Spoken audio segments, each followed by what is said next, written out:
Welcome back, Pixel Nation Comics Division here. How the hell are you? Well, before we go and get things started, I want to welcome all the new subscribers that came over from the Nerdronic channel. Thanks a lot, everyone, and welcome to the Pixel Nation. So the numbers are in from over the weekend, and Captain Marvel pulls in $153 million, which quite frankly isn't all that shabby, especially compared to some of the other Marvel movies. And according to Bleeding Fool, Captain Marvel surpasses Man of Steel, Wonder Woman, Doctor Strange, Thor Ragnarok, Guardians of the Galaxy 1 and 2, Captain America Civil War, Deadpool, Iron Man, Justice League, Logan, and much, much more. Bring on the Squirrel Girl. All I have to say is, God, if you do exist, we really don't need a Squirrel Girl movie. God, that is really hard to say when you try and say it fast. Say it with me, folks. Squirrel Girl. Squirrel Girl. Squirrel Girl. Alright, that's enough of that shenanigans. Moving right along now. Also, just as a warning, I'm going to be keeping the edits to a minimum. I have a lot of material I need to cover. And I honestly don't feel like recording this till 3 AM. So, with all this monies that Captain Marvel's raking in, I bet you're asking yourself, is the movie good? Yeah, we'll get to that. So, let's get on with this review. I'm not going to break down the entire movie, but there are going to be spoilers ahead, so you've been warned. So, I'm going to go and start off by talking about some of the things I actually liked about the film. It begins with a pretty great tribute to Stan the Man Lee, but rather than the standard MCU intro, it's all of Stan's cameos from the last 10 years, and that was pretty awesome. Also, during the train fight scene, Stan is sitting in a seat rehearsing his lines for the movie Mallrats, which is appropriate, and I feel it's a pretty nice send-off for him, provided he doesn't have one for Endgame. Overall, Brie Larson and Samuel L. Jackson had some pretty decent chemistry together, even though Larson's performance is rather meh, but more on that later. I liked how Carol got her powers. It was very reminiscent of classic Marvel, like how Bruce Banner gets his powers from gamma radiation, or the Fantastic Four from cosmic rays. Now, I'm not an expert on Carol Danvers, but to my understanding it sticks pretty close to the source material. Gemma Chan as Minerva was really cool. The character looked really badass, and she had some pretty decent chemistry for not having a whole lot of lines. Unlike the title character. And Akira Akbar killed it as Monica Rambeau. Seriously folks, this little girl stole every scene that she was in. Unlike the title character. And there were a couple of really nice tie-ins to Guardians of the Galaxy. Jimin Hansu, God I probably butchered that, reprises his role as Corinth. He's the one from Guardians of the Galaxy, when talking to Star-Lord was like, who? And then there was Lee Pace, who reprised his role as Ronan the Accuser. Ben Mendelsohn also did a fantastic job as Talos, and that's pretty much it. The rest of the movie's crap. Kelly Sue DeConnick also makes a cameo when Carol leaves the train station. And if you don't know who Kelly Sue DeConnick is,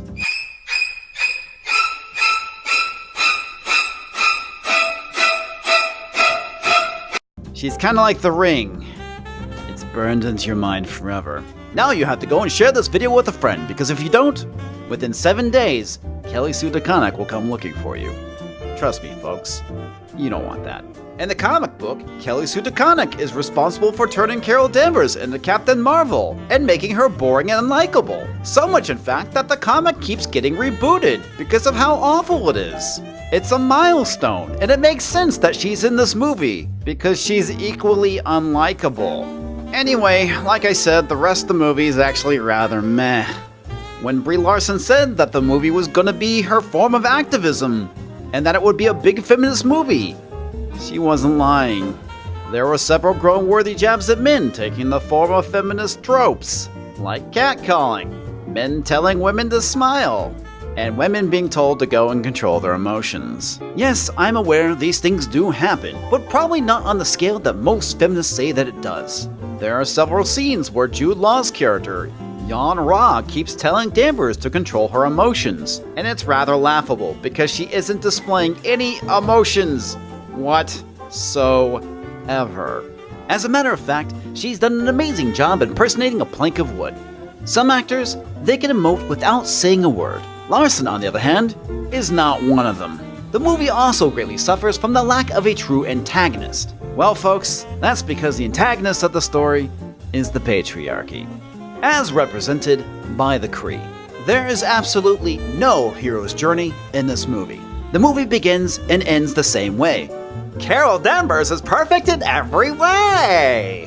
That's right, folks, she displays zero growth as a character.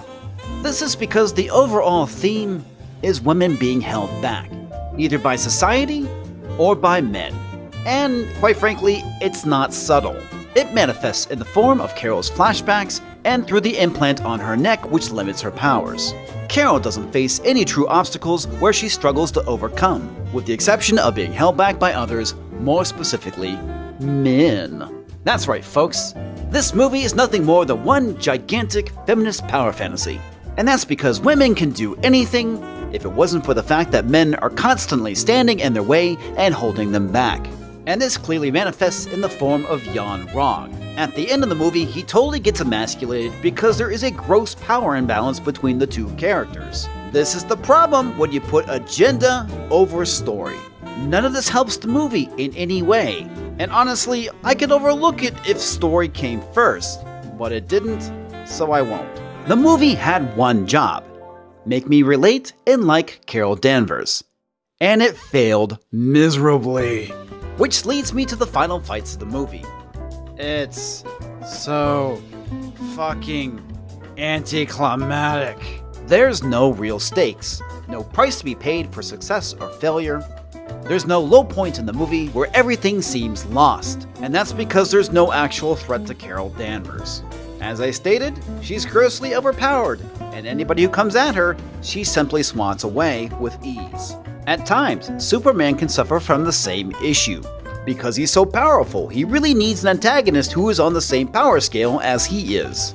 However, I would like to point out that he can be vulnerable because of the people around him that he cares about. But that only works because Superman is likable. You don't get that with Danvers. The movie does nothing to make you like or care about her, and by extension, the people around her. Another huge misstep was the treatment of Nick Fury. They took one of the most badass characters of the MCU and relegated him to being a sidekick. Towards the end of the movie, he's running around carrying the cat while Maria Rambeau does all the shooting. Fury is a seasoned soldier and agent, and this is disrespectful to his character. If anything, we should be seeing what kind of badass he truly is in his younger years. But no, we didn't get that. Instead, we got Nick Fury, completely out of character. Oh, and to top it all off, do you want to know how Nick Fury loses his eye? The cat scratches it out. Oh, how whimsical. And it's treated like it's no big deal. It's just a scratch, right? No. You think, if anything, Nick Fury would be like, "Yo, motherfucker, hand me the first aid kit. I just had my eye scratched out by this motherfucking cat." Oh, and you want to hear another great thing?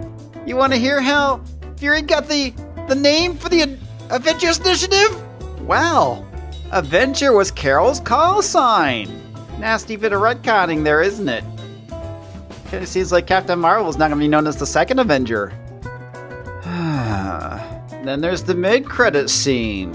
You have Black Widow, Captain America, Bruce Banner, and War Machine standing around staring at Fury's pager like they're a bunch of idiots. And finally the pager stops working and they're like, "What the fuck is going on here?" And then out of the blue, here comes Captain Marvel and she's all like, "Where's Fury?" And then there's the end credit scene where you have the cat hacking up the cosmic cube. Oh, and do you want to know where Captain Marvel was the whole time? She was helping the Skrulls going and finding a home world. It's not like this would have just taken a few years instead of decades or anything. Anti-fucking-climatic. So, my final conclusion is, the fights are bland and paint by the numbers. The story is meh. Important side characters such as Fury and Ronan are portrayed out of character and are diminished to elevate the lead. And finally, Brie Larson portrays Captain Marvel as a block of wood. Also, the directors Anna Boden and Ryan Fleck need to be fired out of a cannon into the sun for doing such a hack job.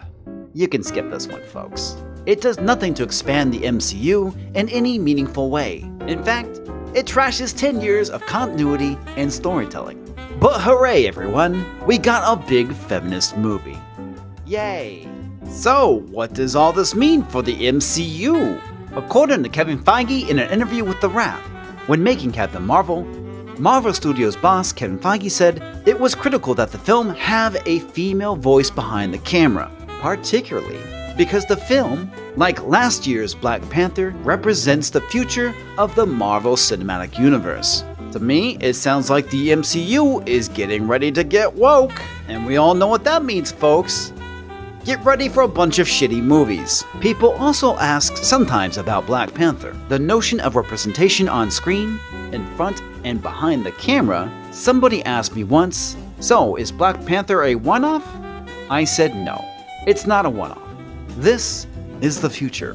This is the way the world is, and the way, certainly, our studio is going to be run going forward, because it brings about better stories. The more diverse the group of people making the movie is, the better the stories, added Feige. Now, I'm going to start off by saying I don't have a problem with more diversity on and off the screen, provided that they are brought there because of their merit and not their sex or skin color. However, I want to point out this has the potential to limit those voices though. For example, Ryan Coogler is a great director. Is he going to be able to direct films about white heroes such as Iron Man, Captain America, or even Thor? Or is he going to be pigeonholed into only directing films about black characters because Coogler himself is black? That doesn't sound right to me, and disrespectful to his talent. However, if that's the direction Coogler would like to take with his career, that's one thing. But I would like to bring up the story of Christopher Priest. In 2016, Priest was interviewed by CBR, where he discussed how writing Deathstroke for DC brought him back to comics. In the interview, this is what he has to say. Every 18 months or so, I would receive a call from Marvel or DC or some independent publisher. "Cha, bro, we got this great book coming up and we want you to write it." It would be a character of color, usually an African American character. There were a lot of reasons why I just dropped out of comics 8 or 9 years ago. I started in this business as a writer, writing Spider-Man, Power Man, and Iron Fist at Marvel. At DC, I was doing The Ray, Action Comics, Green Lantern, Emerald Dawn, things like that. Somehow, over time, I stopped being a writer and became a black writer. I'm not exactly sure how that happened. It's not like I was unwilling to work in the industry or that I had quit or retired or anything like that. It's just, this is what I was being offered. I was being offered exclusively black characters. And this seems like the trap that the MCU is now falling into. What are your thoughts, folks? Do you fear for the future of the MCU? Did you go and see Captain Marvel? Or are you waiting for it to come out on Netflix? Leave your thoughts down below. If you enjoyed this video, go and give it a thumbs up, or you can hate like it. Subscribe for more of my crappy content and shitty opinions. And don't forget to bash that bell for instant notifications, provided that it works. Also, you can find me on Twitter, Gab, as well as BitChute. And to all of you who are watching this video on BitChute, hi, how's it going? I'll see you next time, folks.